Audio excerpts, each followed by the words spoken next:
வணக்கம். சித்தகேர் உணவே மருந்து மருந்தே உணவு. சித்தர்கள் நம்மளை சுற்றி இருக்கிற மரம், இலை, அதோட பட்டைகள் எப்படி நமக்கு மருத்துவத்தில் யூஸ் ஆகுது அப்படின்னு நிறைய சொல்லியிருக்காங்க. அதில் ஒரு சிலதை நம்ம பார்க்கலாம். கருநெல்லி மரம். கருநெல்லி மரத்தோட இலைகளும் சரி பட்டையும் சரி நமக்கு முப்பினி, அதாவது அந்த இலைகளை கஷாயம் போட்டு குடித்தாலும் சரி, மரப்பட்டையை கஷாயம் போட்டு குடித்தாலும் சரி முப்பினி நோய்கள் வராது அப்படின்னு சொல்கிறாங்க. அதாவது வாத பித்த கபம் எது அதிகமானாலும் குறைச்சலாக இருந்தாலும் நமக்கு நோய்கள் வரும். அந்த 3 தோஷங்களுக்குள்ளாலையும் வர நோய்கள் எதுவுமே நமக்கு அண்டாது அப்படின்னு சொல்கிறாங்க. ஆனால் இந்த மரம் ரொம்ப அரிதாக தான் இருக்கும், காணப்படும் அப்படின்னு சொல்கிறாங்க. இப்போ நம்ம எங்கேயாவது தேடி ரிசர்ச் பண்ணி எங்கேயாவது கிடச்சிதுன்னா நம்ம ஃபார்ம்லேயோ இல்லை ஒரு எங்கேயாவது ஒரு நமக்கு தெரிஞ்ச தோட்டத்திலேயே வச்சு வளர்க்கலாம். கண்டிப்பாக அதோட காய் கரு நெல்லி மரத்தோட காய், நெல்லிக்காய் பாகம் செய்து, அதாவது அதை அப்படியே சாப்பிடாம அதை ஒரு பக்குவப்படுத்தி சாப்பிட்டோம் அப்படின்னா முதுமையானவர்கள் கூட இளமை திரும்பும் அப்படின்னு சொல்கிறாங்க. உடல் அயற்சி, அதாவது உடல் நல்ல வலிமை அடையும் சொல்கிறாங்க. ஒருவேளை இந்த கருநெல்லி பழத்தை தான் அதியமான் ஔவையார் கொடுத்தாங்களான்னு நமக்கு தெரியாது. ஆனால் இந்த கருநெல்லி மரத்தோட மகிமையை அவ்வளோ அதிகமாக, அதாவது செல்ஸ் எல்லாம் நல்ல ரீஜனவேட் பண்ணி நம்ம இளமையாகவே நம்மளை வச்சுக்கும், முதுமையானவர்கள் கூட சாப்பிட்டா கூட இளமை தக்க வைக்கும் அப்படிங்கிறது சித்தர்களோட வாக்கு. அடுத்தது வெப்பாலை மரம் அப்படின்னு ஒரு மரம் சொல்கிறாங்க. அந்த வெப்பாலை மரத்தோட இலைகளில் குறுக்கல்ல அரைஞ்சி அதை தேங்காய் எண்ணெயில் ஊற வச்சு வெயிலில் வச்சு ஒரு வாரம் வரைக்கும் வச்சு அந்த எண்ணெயை தடவிக்கிட்டோம், ஸ்கின்ல தடவிக்கிட்டோம் அப்படின்னா நமக்கு யானை சொறி, குரங்கு சொறி அப்படின்னு தவளை சொறி அப்படின்னு சொல்கிறாங்க. யானை சொறி, தவளை சொறி எப்படி இருக்கும் அப்படின்னா ஸ்கின்ல நல்ல செதிலாக வரும். அதாவது அதை எடுத்துட்டோம் அப்படின்னா அதை அந்த ஸ்கின்லேருந்து செதிலாக விழும் அப்படிங்க சொல்கிறாங்க. அது தலையிலையும் வரும். இதுக்கு இந்த எண்ணெயை தடவிக்கிட்டே வந்தோம் அப்படின்னா ஒரு வாரத்திலே குணமாகும் அப்படின்னு சொல்கிறாங்க.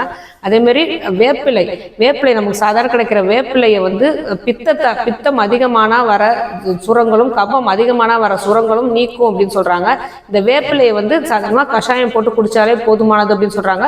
இது கொஞ்சம் அதாவது பித்தமோ கபமோ அதிகமாக இருக்கும் போது ஜுரம் வர மாதிரி இருந்தாலே முதல் 3 நாள் குடித்தாலே ஜுரம் முற்றிலுமாக நீங்கிடும் அப்படின்னு சொல்கிறாங்க. அதனால வேப்பிலை கொழுந்து, அதாவது அந்த காலத்துலேருந்து வேப்பிலை கொழுந்து குழந்தைகளுக்கும் சரி பெரியவங்களுக்கும் சரி கிடைச்சதுன்னா நம்ம சாப்பிட்றோம். அதனால தான் வேப்பிலையை நம்ம குளிக்கும் போது அதை போட்டு குளித்தோம் அப்படின்னா உடல் அயற்சியெல்லாம் போகும் அப்படின்னு சொல்கிறாங்க. உடல் அயற்சினா உடல் ஏதாவது வலிகள் இருந்தாலும் சரி, டயர்டாக இருந்தாலும் சரி, அந்த உடல் அயற்சியெல்லாம் போகக்கூடிய உள்ளது இந்த வேப்பிலை இலை. அதனால தான் வேப்பிலை இலையை விதவிதப்பான நீரில் போட்டுட்டு கொஞ்ச நேரம் ஊற வச்சுட்டு அதில் குளித்தா நல்லது அப்படிங்கிறது நமக்கு தெரிய வருது. இதே மலைகளில் காணப்படுற வேப்ப மரத்தோட இலை நமக்கு வயிற்று புழுக்களை நீக்கக்கூடிய வல்லது அப்படின்னு சித்தர்கள் சொல்கிறாங்க. அந்த இலையை கஷாயம் போட்டு குடித்தோம் அப்படின்னா வயிற்று உள்ள புழுக்கள் எல்லாத்தையும் நீக்கக்கூடிய வல்லது. அது மாதிரி சூதக வலி அப்படின்னு சொல்கிற ஒரு அடிவயத்தில் ஏற்படுற ஒரு வலியை நீக்கக்கூடிய வல்லது அப்படின்னு சொல்கிறாங்க. அடுத்தது கல்யாண முறுக்கு இலை. கல்யாண முறுக்கு இலை இப்போ மேக்சிமம் எல்லாருக்கும் தெரிஞ்சிருக்கு.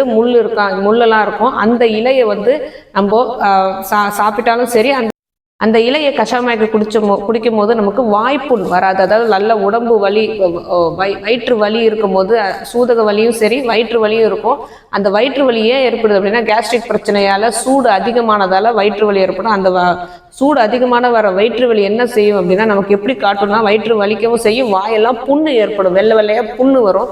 அந்த வாய்ப்புண்ணை சரியாக்கக்கூடியது இந்த கல்யாண முறுக்கு இலை. கல்யாண முறுக்கு இலை கிடைச்சிது அப்படின்னா நல்லா சூப்பு பண்ணி அதில் மிளகு சீரகம் போட்டு குழந்தைகளுக்கும் சரி பெரியவங்களுக்கும் சரி தொடர்ந்து ஒரு 3 நாள் குடிச்சிட்டு வந்தாங்க அப்படின்னா உடல் சூட்டை குறைத்து அந்த வயிற்று வலி இல்லாமல் செஞ்சிடும், வாய்ப்புண் இல்லாமல் செஞ்சிடும். இதுதான் நம்ம சுற்றி உள்ள எல்லா மரங்கள், அதால் தான் மரங்களோட இயற்கையோட சேர்ந்து வாழும்போது இந்த மருந்தா பார்க்காம இந்த மரங்களோட காத்து பட்டு நமக்கு படும் போது இந்த நோய்கள்லாம் வராமையே போயிடும். நமக்கு இந்த மாதிரி நோய்கள் வந்தாலும் இந்த மாதிரி மரங்களோட பட்டைகளும் சரி இலையும் சரி நமக்கு இந்த மாதிரி அதாவது என்ன சொல்றது நோய்களையும் தீர்க்கக்கூடிய வல்லது, நமக்கு நோய் வராமையும் தடுக்கக்கூடிய வல்லது. அதனால தான் இயற்கையோட சேர்ந்து வாழணும் அப்படின்னு நம்ம எல்லாருமே ஆசைப்படுறோம். ஆரோக்கியமே வாழ்வோம். வேற எதை பத்தி பேசணும்னு நினைச்சாலும் சரி தாராளமா நீங்க கமெண்ட் பண்ணலாம். உங்களுக்கு எந்த தீர்வு வேணும்னாலும், நோய்க்கு எந்த பிரச்சனையா இருந்தாலும் சரி பண்றதுக்கு சித்தா கேர் அணுகலாம்.